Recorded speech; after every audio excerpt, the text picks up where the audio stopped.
Hello, everyone. How are y'all doing?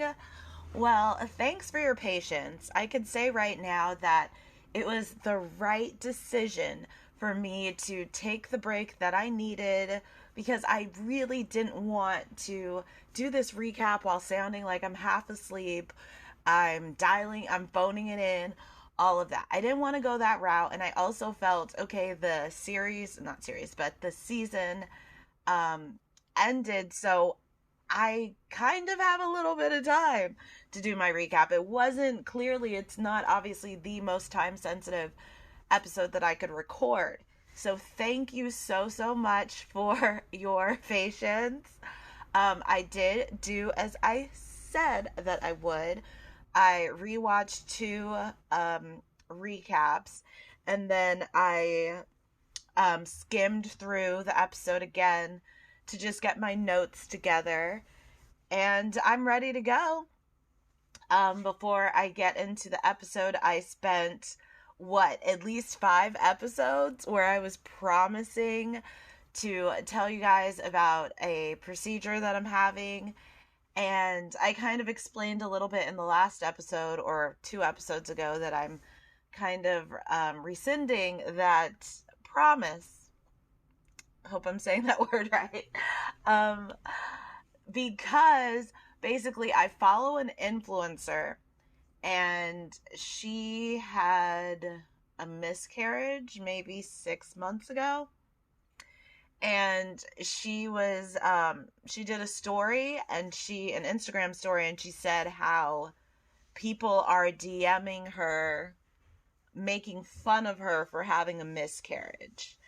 And so when I saw her story, it served as a reminder to me that sometimes you're just trying to share and be helpful.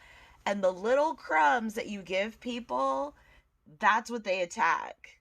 And I just wanted to be willfully ignorant in a way and just believe that certain things are off limits, right? If somebody goes through a miscarriage and they record an episode where they're crying about it, maybe you shouldn't DM them and make fun of them and insult them for that. So when I saw her story, I was like, absolutely not. Now, I didn't have a miscarriage, and my procedure obviously has nothing to do with what she went through, but it just showed me like you have to be extra cautious and hyper vigilant about what you share sometimes, because miserable people will find a way. They just will. They will make a way where there is no way to be nasty. And so that's what I have to say about that. I am leaving for vacation in less than 2 weeks. I am so excited. I deserve this so much. I'm having a second trip in October. But anyways, that's what's going on with that stuff. And outside of that, I'm actually feeling really bad because I ended things with the person that I was dating. And I think it's easy to forget, like, how you can forget in some ways how easy it is in many regards to dump someone, and you forget how painful it is for the other person, and you forget how sad or how hurt it's going to make you. And I'm not feeling good about hurting this person at all. And I didn't really think about the after effects of maybe this person won't want to stay friends, maybe this person won't want to talk to me, maybe I can't, be there for this person while they navigate their healing process. And I just didn't know I would feel so bad. I didn't know he would say so many heartbreaking things. And so it just makes me feel horrible. I'm like, this really, really sucks. Anyways, so moving right along, I am going to be doing an episode about Beyonce's Renaissance because How could I not? Okay. So I plan to record that episode after this one and release it next week because as I said, I don't see myself updating the podcast until season 3 of P Valley, but with an asterisk, right? So basically my asterisk is I think that I can update this podcast somewhat regularly if I choose to do something like talk about Beyonce's Renaissance or just talk about a story like I've done in the past where I've talked about Britney Spears and Will Smith and Chris Rock. I think if I'm, covering a topical and time sensitive are the same, but if I'm covering um, something that doesn't require me to watch a show, rewatch a show, take notes, listen to multiple podcast episodes, watch multiple videos, like I think that that's something that I can somewhat keep up versus all that's involved when I recap a show. So I will be doing a Beyonce Renaissance episode, and I think, again, as a reminder, when I feel compelled to get on the mic, I will. And so I think I'm going to keep that going. And as far as season 3 of P Valley, when I find out that there is a season 3, I will let you guys know. I will definitely put it on social media. If not, record an episode.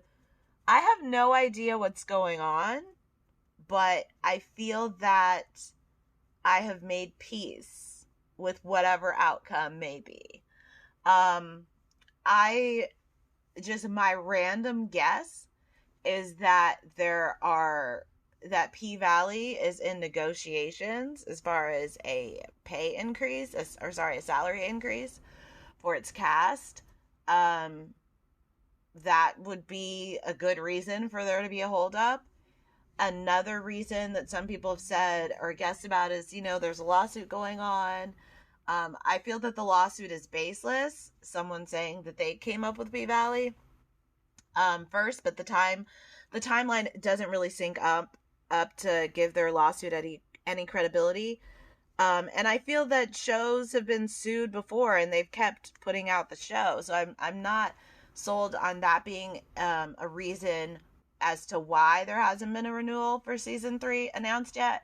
So I think that maybe there's some contract negotiations or maybe P Valley will move to another network.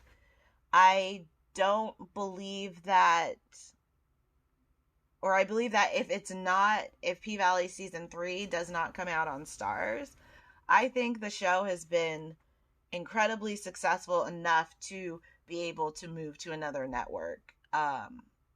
If, they're not tied up, if the contract doesn't tie them to Stars. But I don't know what's going on with the show, but this podcast, it exists and it will continue to exist. As I said, I will talk about whatever I want to get on the mic about. So stay subscribed, stay MFing tuned. So when it comes to P Valley, I am a fan. I am not a stan, because what stans do is they refuse to recognize any faults in who they stand for and what they stand for. It is a very sick, twisted culture, right? And a big part of being a stan or stanhood and fandom is you attack anybody who opposes your view of the person that you support. And it's ugly and it's pathetic and it's gross. I stan multiple artists and projects and all that, but I don't stan many people to the point of not wanting to acknowledge their shortcomings. I mean, I definitely won't bring them up. You know what I mean? I go hard as a stan for a lot of people, but when it comes to B Valley, I think it's only fair, especially if I have a podcast named after the show, for me to voice my opinion, whether that's a positive one or a negative one. So, I mean, what I am personally struggling with And what I found to be very disappointing is I can't figure out, or one of the things, I can't figure out what's going on with Maine and Terica. And what I mean by that is Terica obviously was flirty, or she was blushing when she was around Maine. That's understandable. She's a child.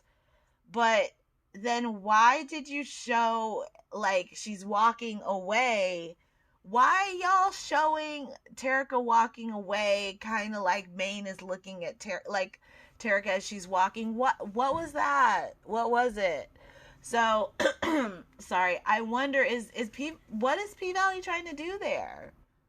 Like P Valley tackles a lot of topics. I don't need them tackling pedophilia. Like I don't need it, and I don't want it. And I'm not saying that I want to make it very clear. I'm not saying that P Valley was trying to give the impression that Maine was looking at Terica in a certain way. However, I don't understand the oversight if P Valley did not recognize or have any awareness as about how that interaction, how that was shot, how it could lead viewers to think that Maine is lusting for Terica. There's like a gray area there. Fine, have Terica blush and walk away. Have her blush, walk away, put the camera on Mercedes. Don't have the camera showing Terica walking away. I'm confused. And I hope that the whole possible Maine and Terica thing, I hope it ended in that episode. I don't need to see whatever could like possibly happen and be dysfunctional and gross and nasty. I don't need to see it. You know, P Valley fans, they really, really do the most. And it's funny to me. People are like, Maine is going to go for Terica to get back at Mercedes. And, you know, let me put it this way. That would make me want to be done with the show. First and foremost, I think that is completely ridiculous, and P Valley fans always do the most. P Valley fans are so creative, it is disgusting. But I don't know. I don't know if I could support the show if they're really going to go down that road. I don't know. But no, I don't think Maine is going to fucking try to mess with Terica. For what?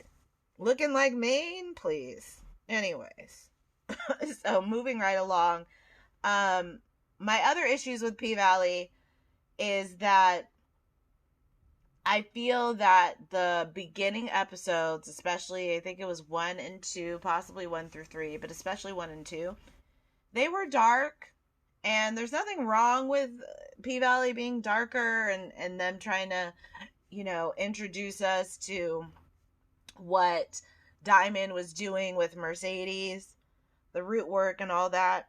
I don't mind the history lesson. I don't. But overall, P Valley has strayed very heavily from what it was in season 1. Season 1 was very heavy on a show, giving us a lot of footage in the pink. And that's why I tuned in. And that's why a lot of people tuned in. It was like, okay, let me sit down. I know I'm going to be really entertained. I want to be entertained. I don't want to be like reminded of Montavious. I don't want to be thinking about all these dark things and, you know, uncomfortable subjects like the root work. There, you know, Diamond did that with no explanation. The writers had to explain it. Like, you got it. You had to Google it and shit. Like, stick to what works. Because so many shows, it's very, very common. You're locked in, you're invested, you like it for one reason, and it becomes something else. The biggest example of this, to me, is a Shonda Rhimes series. So whenever I hear that Shonda Rhimes is coming out with a show, I am excited. I watch the first season knowing full well that it's going to go south after that. So shows are just very, very fickle and inconsistent. A lot of them, and they don't have to be. Because a lot of shows kind of stick to what works.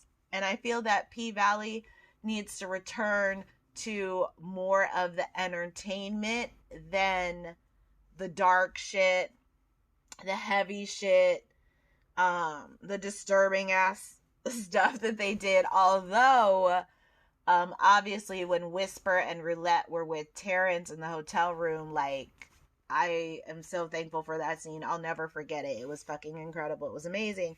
They could do shit like that, but don't go too far away from what we're used to. And if you do the backstories, that's great. I love it, but make the backstories really entertaining, and then make like the flashbacks.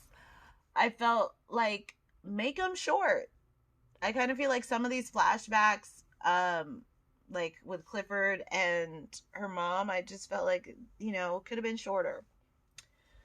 So those are the main issues that I have that I could think of right now. So, I also want to talk about, Alarica. Like I said, I don't know how to say her name.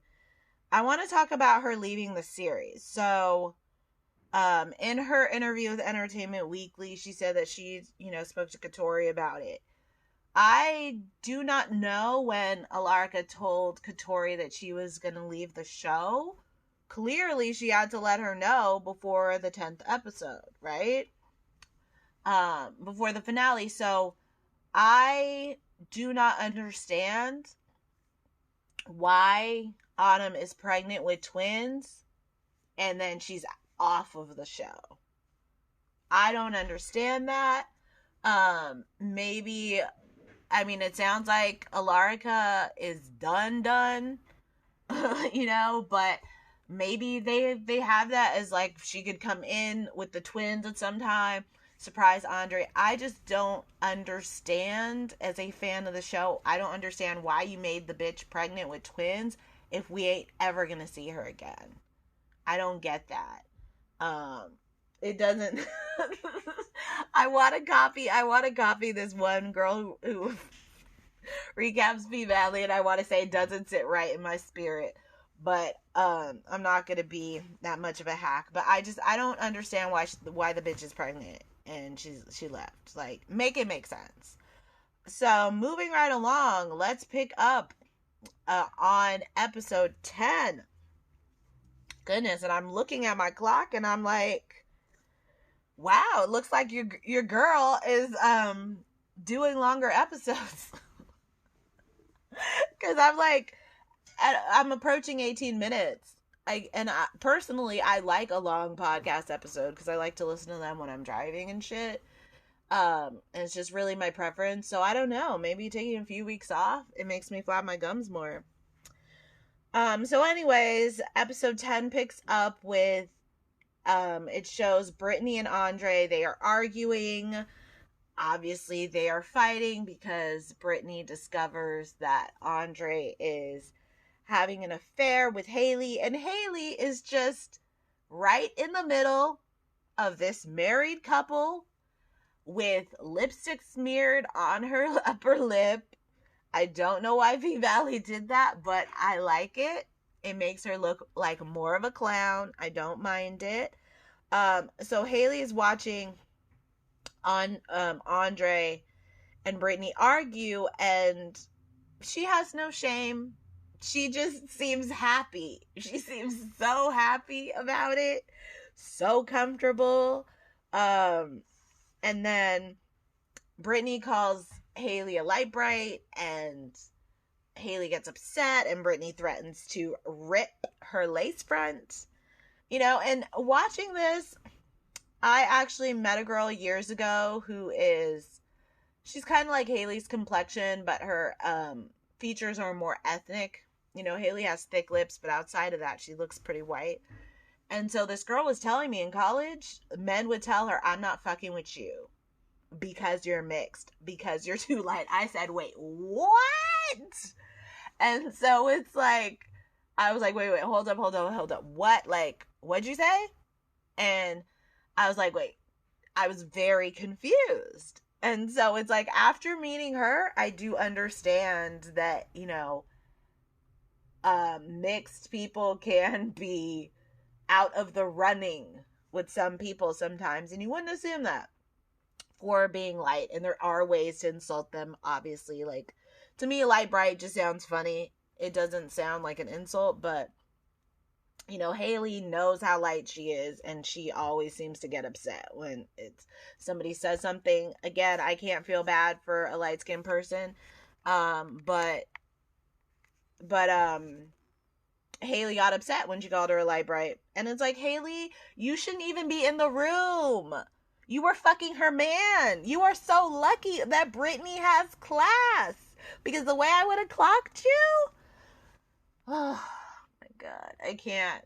Like, it's like, and yeah, let me say this. In a way, the writers have failed us with this because of Brittany should have knocked Haley's teeth out. And maybe Brittany thought Haley wasn't worth it, but something should have gone down.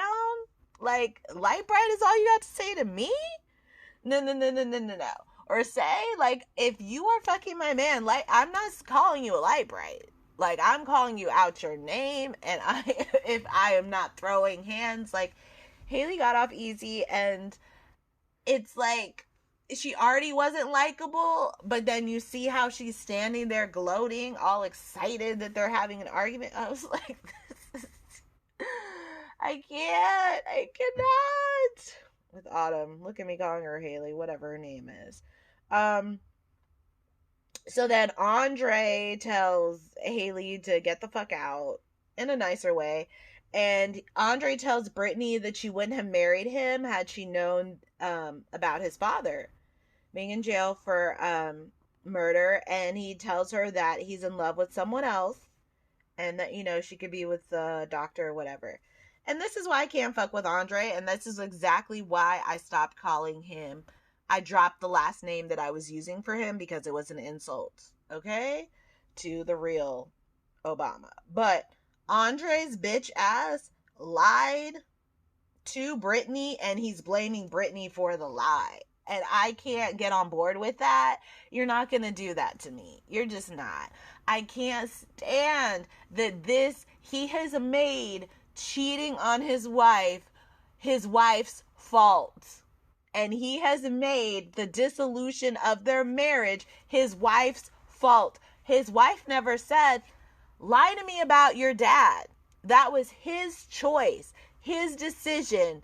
And he has to live with the consequences of it, but yet it's her fault. I can't with Andre.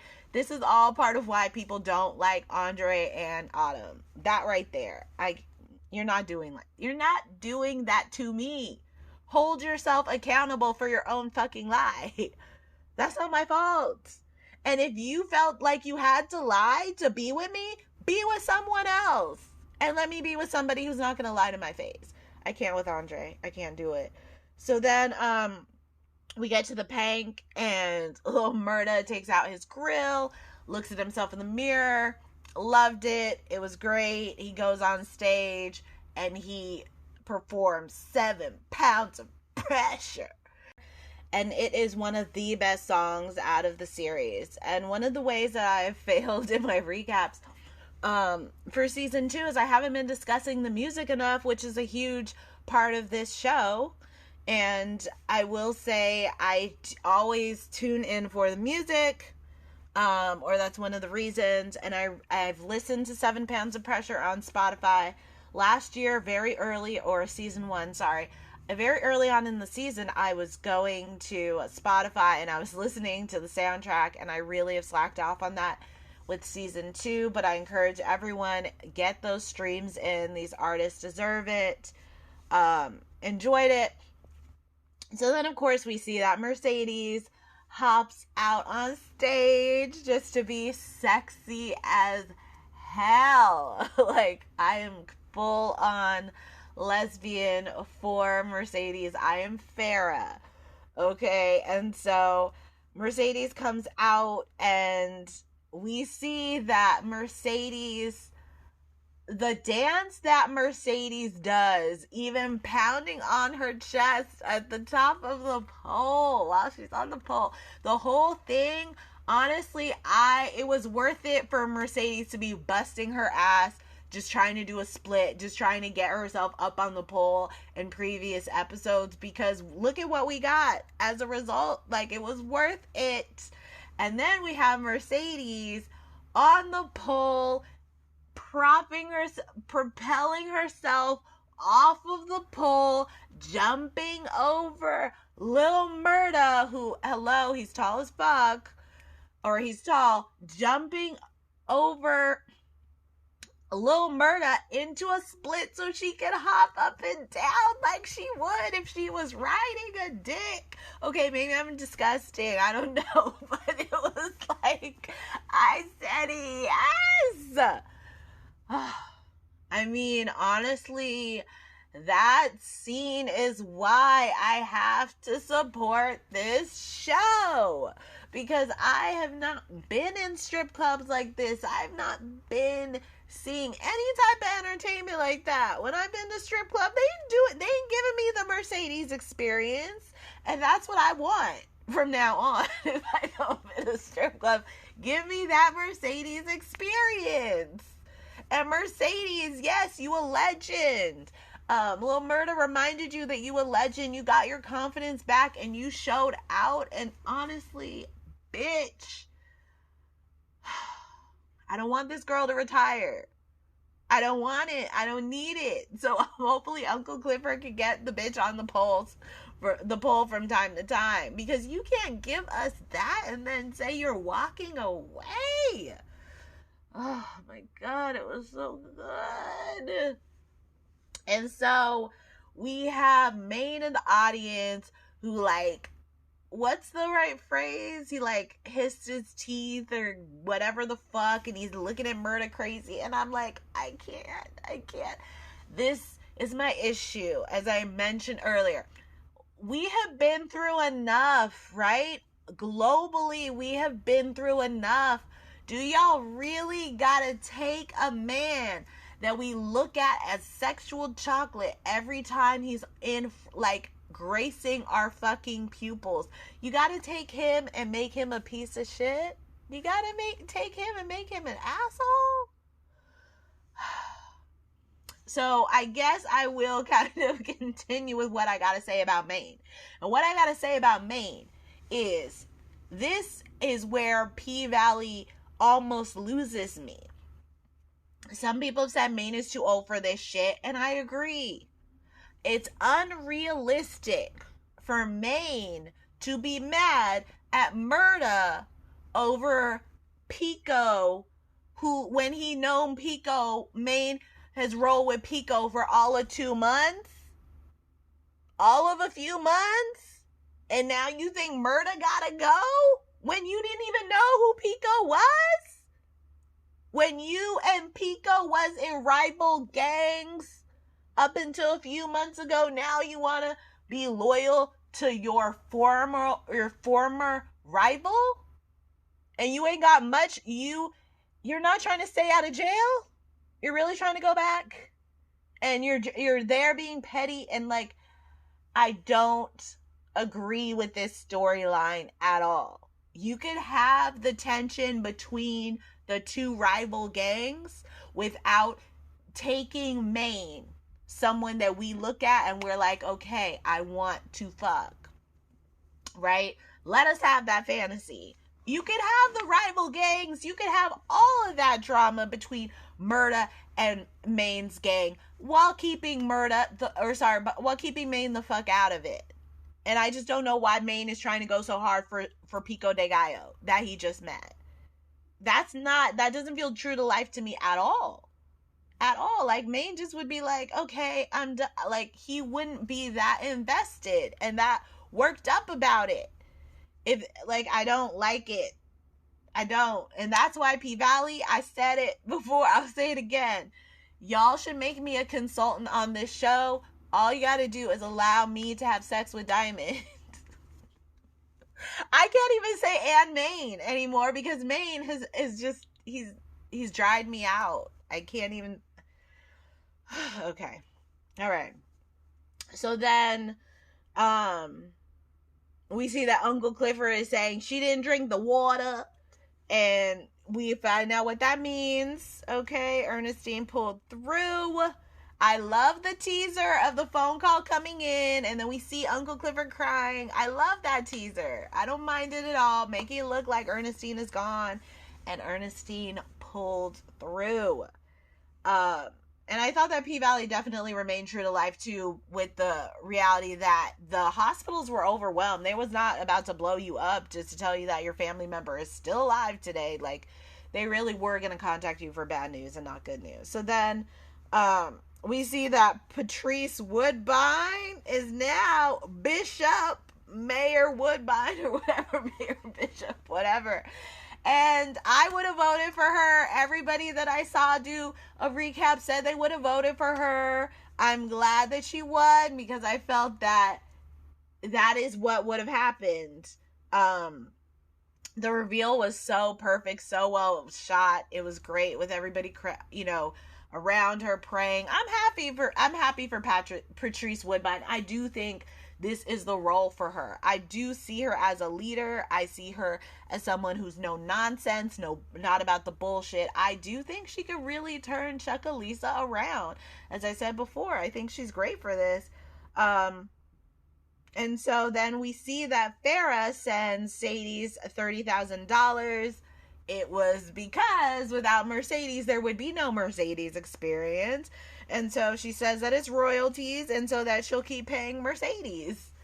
And, it's like, that's nice. That's really nice of Farrah because, as you know, Mercedes just shut the bitch down when she was like, oh, can we fuck again? And Mercedes goes, that was business. And she still sent her money and some posters. And so I respect her for that. So then Mercedes sets up her gym with her pictures on the wall. She has a stripper pull up. So Mercedes has shifted from trying to have a dance school with her dance team, her daughter's dance team, to teaching stripping. And this is really smart because Mercedes, as we've seen her arc of going from dealing with a mom who's calling her a hoe and who's has so many negative things to say about what her daughter does for work. We've seen her go from just being shamed to then having having Farrah say, oh, I just opened up to a stripper or whatever. Like, Mercedes has always hated that label of being a stripper, and now she realizes that she's a bad bitch and that she should really be utilizing her talent and she shouldn't be putting it to waste. And there's more than one way for her to use her talent. She don't got to be stripping in the pink. She could be teaching other women how to strip. Considering how there was Mercedes Sundays at the Pink and she shut it down every single Sunday, like everybody drove in for that shit. She is going to have her clientele. She is not going to be struggling because why wouldn't you want to learn from the best? So then we see that women are lined up outside of Andre's home. They all are bringing him food. Everybody says it's disrespectful. Apparently it's a Southern tradition. People were saying it's disrespectful because Brittany's there. I like to eat. So I can say right now, if people were doing that with my man, I would be happy about it. It's like, go ahead and disrespect me if it means I'm going to eat some good food. Like, I'm fine with that. So then Haley gives Andre some cigars, and it's like, y'all are already fucking. Like, you don't got to show up here and give him the cigars. You could do that later, next time that you guys fuck. So then Haley calls Georgie, and she finds out that Georgie don't need the pink no more. And Georgie tells her, bye, bitch. And Georgie's like, I was waiting for your phone call. And Georgie is all excited about it. And it was a fun scene because we saw, like, at first I was kind of respecting Haley, for holding out for 10 million. But Haley sat there and called her, you know what? I don't want 10 million. I want 15. And Haley, you doing the most. They don't need you no more. You waited too long. Also, which I forgot to say earlier in my episode, is that, well, no. Well, I'm not going to be weird. I already mentioned it. I forgot to kind of give my thoughts on Alarica leaving the show. First and foremost, I had a problem with Alarica in this role because the bitch had a Southern accent about 40 to 50% of the time that she was in character. I am from the States. I am from California. I am not an actress, but if I were, I would not be trying to play a British person. I would not be trying to play a Russian, a German, an African, Jamaican, anything where my accent is not going to be correct 100% of the time because it is not my natural tongue and I am not that skilled. And some people, obviously, they nail it. We already know that. There's countless British people who fucking have taken over who have MFing taken over Hollywood. But they nail the accent. And Alarica struggled. And that was very distracting and frustrating for me as an American viewer who knows there are so many American accents, or sorry, actresses who would have been able to pull off a Southern accent because first and foremost, they'd be from the South or they'd be from the States. Right? So in the States, we can pull off a Southern accent because why wouldn't we? So we could either be from the South or not from the South, or we could even be from the UK, but you need to keep the accent. So I was annoyed. It was very jarring to me that Alarica was not good at holding her accent. And at the same time, though, I do feel that she was bullied, which I mentioned in my previous episode. I was not able to ever read Black Twitter about P-Valley or listen to recaps or watch recaps with people without the host saying how they want how they want Autumn to be killed, how they don't like Autumn, how Autumn is boring, how they fast forward past their scenes, how they don't give a shit about anything about Andre and Autumn, how they don't like it, how they're not going to talk about Andre Autumn, like the universal unanimous hatred towards her character. I feel that that's a lot to take in when you're new to this, show that is such a big hit. And in Alarica's Instagram post, she goes, thanks for all the love and hate. And the fact that she mentioned hate means that she didn't like it, or else she wouldn't have mentioned that shit. Like, to me, the sarcasm came through real strong in that. And so I think she just kind of wants to do something where every week people aren't saying they want her killed and that she sucks. So, I mean, me personally, like, I feel that there's more that could have been done with Haley. But as I said, like, just keep her shit to a bare minimum. You know what I'm saying? Simply because I don't want to hear her going in and out of a Southern accent. So anyways, that was my 2 cents that I didn't mention earlier.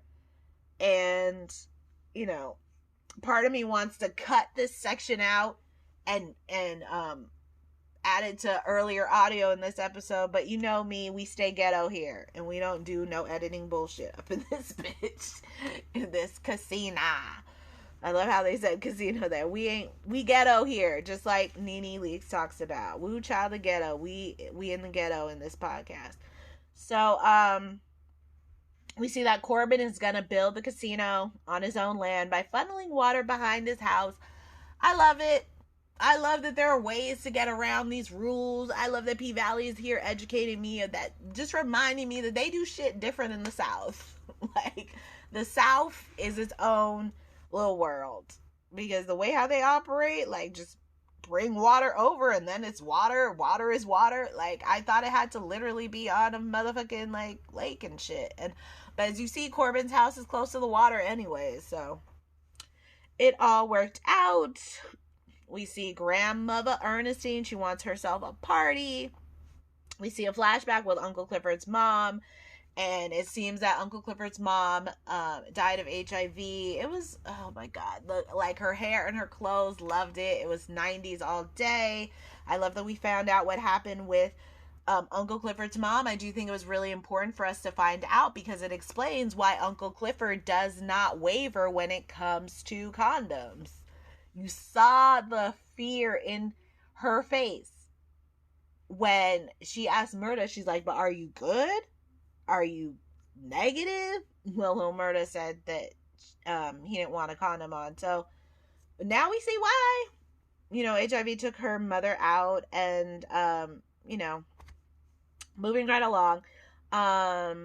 Clifford says that all she needs is her grandmother, which is ridiculous because her grandmother's not going to be around forever. And then Mississippi, she is dressed up like Little Red Riding Hood because she really feels like she about to have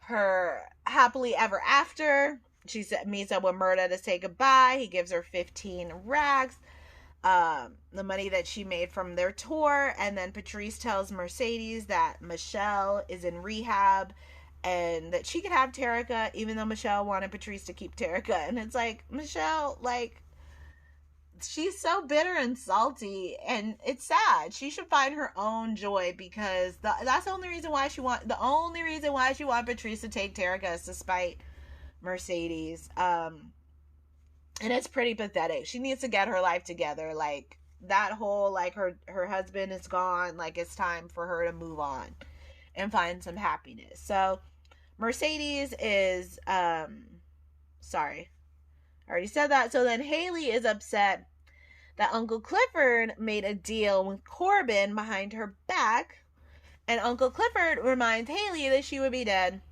without their help.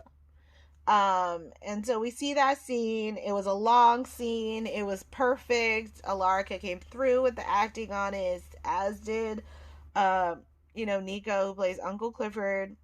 And then Uncle Clifford just is very, very cold and tells Haley, explains to Haley that the bank is more than just property. And she tells Haley that she gotta leave through the door or the window. And, you got Big L with the shovel. You got Diamond with the chainsaw. Like, they was so dramatic. How hurtful and embarrassing. Like, I had secondhand embarrassment. It was a lot. Haley does only see things through, she just looks at everything through dollar signs. I understood that she just didn't care about the pink, and I understood why Uncle Clifford was upset about it. But yeah, it was what Haley deserved. Uncle Clifford, I thought that Uncle Clifford was getting excited about the $5 million offer, but I think Haley telling Uncle Clifford about the $5 million let Uncle Clifford know that she has got to put together a plan ASAP, because Haley will not stop until the club is sold. And I love that Uncle Clifford figured that shit out. We see that Andre visits his dad. We don't see what their interaction was. I love that. It leaves a lot of possibilities for future seasons. So then Keyshawn goes to her sister Alicia's house to pick up her kids. We all assumed that Alicia had her own place when she mentioned that she was going to leave the kids with her. So then the stepmother opens up the front door, lets Keyshawn know that she called Derek, and that Derek didn't know that Keyshawn had all these errands. So it's very obvious that the stepmother is desperately trying to ruin Keyshawn's life. And because Keyshawn represents what she didn't have, right? Keyshawn is married to a white man, and this woman is obsessed with light skin and biracial children and white features. She's obsessed with it. So she doesn't like that Keyshawn got a white man.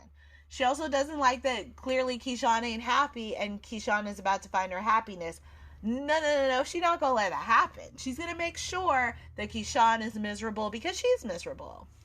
And so, we see that that Keyshawn goes to her house. And when the social worker tells Keyshawn, or says Mrs., I think the name was Harris, and Derek goes, it's just Miss. We already know, I'm sorry, but if you thought that Keyshawn was in danger before, let me tell you something. I am not ready. I'm not ready for any more domestic violence between Keyshawn and Derek, because now Derek is a whole new man. Now Derek knows that Keyshawn was finna leave and set everything up to leave. And he lets the social worker know that that ain't his wife. The bitch ain't his wife. And Keyshawn? Okay, I'm skipping ahead. I was going to say she attacks him, but I'm skipping ahead. So Keyshawn is told that she's now under investigation for domestic violence. And Keyshawn, and then we see that Derek is smiling the whole time. She screams, runs to Derek, starts beating on Derek, the same man who always beats on her and pummels her. All of a sudden, Derek gets in the fetal position. He don't want to, hit her because these people is in his house. But if they weren't in his house, like, Keyshawn would have already been on the floor after just one strike, if she even got that in. And so she loses it. She hits the cop like Keyshawn because they tell her she has to have a weekly check-in for 6 months. How are these kids supposed to survive with Derek? These kids. And 6 months? How is she supposed to be dealing with a furious Derek who knows she was trying to leave? How is she supposed to deal with that for 6 months? I'm lost. How is Keyshawn supposed to remain safe when she's supposed to be at her crib for 6 months with her abuser, who is now very upset because he knows she was trying to leave? And that's why I didn't believe the man got no motherfucking job. Like I said before, I questioned if Derek had a job, and I questioned how the fuck Derek could leave the job in the middle of the day to go pick up his kids. It could have been a whole plan of Derek's to see what the fuck Keyshawn was really doing. So then we see that Maine is upset with Mercedes for dancing with Lil Murda. I think I'm skipping ahead. Sorry. This is how I put my notes. We see that he's upset with her. And again, like, guess what, Mercedes? Find you a new coach. Okay? Or a Farrah. Don't fuck with Maine. Like, Maine, he don't deserve no pussy. He coming at you real stupid, it's not attractive. It's not attractive that you are that invested in your gang shit instead of fucking me. Like, he should be trying to just fuck Mercedes and not talk about who she was on stage with. Like, just, what are you doing, Maine? What are you doing? So it's like Maine is like willing to not want to fuck Mercedes because she danced with Murda, and it don't make sense to me. I don't like it. None of it. I hope that they clear this shit up in season 3. I don't like it. Nothing about this main storyline is hitting. None of it is it don't make sense to me. It just don't. So then Mercedes tells Clifford that she gave her last dance. And I apologize, y'all, if I'm out of sequence. I don't know if I am or not. I skimmed through it, and I don't think I'm out of sequence. I really don't, but forgive me if I am. So then we have the trans stripper who wants Roulette to whore her out. And why are the women at the Pank so eager to sell pussy now that Roulette is on the scene? I'm lost, because I feel like if you at the Pank and if you have access to all these customers, all this potential clientele, wouldn't you have already set some shit up on your own? I don't understand this eagerness to sell pussy. I don't get it. And I really wonder, like, was this Roulette side hustle before the Pank? Because how is she so good at pimping? How? Like, just immediately overnight she already, she has a whorehouse? Okay. I mean, I guess I do believe that some people really do know how to rise to the occasion like that. They know how to see an opportunity and run with it, but I just can't believe the pace of, like, Roulette got on the pole, next thing you know, she got whore. She's just a fucking pimp. I'm confused. And I'm confused about why the fuck everybody wants to just sell their pussy. Like, I don't know. So then Murder says that he's going on tour, or he isn't going on tour. He wants his own tour. Murder tells Clifford about what happened with Big Teak. He wants to be out and proud with Uncle Clifford because he doesn't know if the whole, like, DL life is what, drove Teak to kill himself. And then Murda and Clifford, they make out in front of everyone at Ernestine's party. I love that some people in the crowd were disgusted, because that is realistic. Like, if everybody was just happy and smiling and cheering, that would not be real life at all. So, Full stop. I don't like that Murda isn't going on tour and assuming that, or talking about how he wants a tour of his own. This is Tina Snow. This is a once in a lifetime opportunity. You is from Chuckalisa. You're not going to be touring with an artist as big as Tina Snow ever again. It's just not going to happen. So if you really do love Uncle Clifford and if y'all are meant to be, you could go on tour and you could still be together. You could be together during the tour. There's this thing called, phone sex, FaceTime sex. And y'all can get back together when the tour ends. It's not an either or situation. It don't have to be this way. This is a huge opportunity. Don't you want to get up out this bitch? Didn't you write a song about when you get up out this bitch and why are you trying to stay? And it's really immature to me. Like, I would be turned off. I don't want a man who's not going to go on tour. I want him to go and get that bread and then come back and spend it on me. So I understand Lil Murda's in love. I understand Lil Murda's still dealing with the trauma of Big Teak. I just find it very unfortunate that Lil Murda is not going on tour and that Lil Murda wants to just be out at the same time. Lil Murda, figure it out. I hope you've really thought about what the repercussions of your actions might be. And so, Big L tells Clifford that Autumn stole $40,000 from their account. They are now overdrawn $42,000. They're now overdrawn by $24,000. So somebody was saying, like, how was she able to overdraw? And that is possible sometimes. For example, I was told that from a rental car company one time, that rental cars, they know how to override whatever the fuck is on your credit card and take out whatever they need to take out. So it's like, it can happen. It definitely can happen. Some companies know how to make it happen. So then we see that Diamond, and nowhere in my notes did I put this, which is weird. Mississippi, Keyshawn called Diamond from jail and asks him to take care of it, which, is obviously a smoking gun, but whatever. What else is she supposed to do when she feels like, look at who she married to, right? So then Diamond, I love it. Like, oh my God. Like, he don't ask no questions.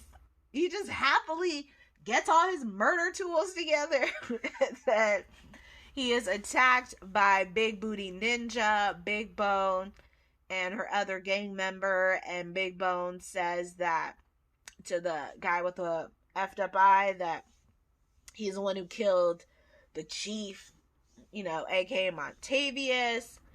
And so, like, Big Bone, I understand that you in a gang, right? But you was getting some good dicking down, okay? Diamond was out there going down and dicking you down, and you see him kiss someone else, and so you want him dead. I mean, I know that there are bitches out here like this, but really, bitch? Really?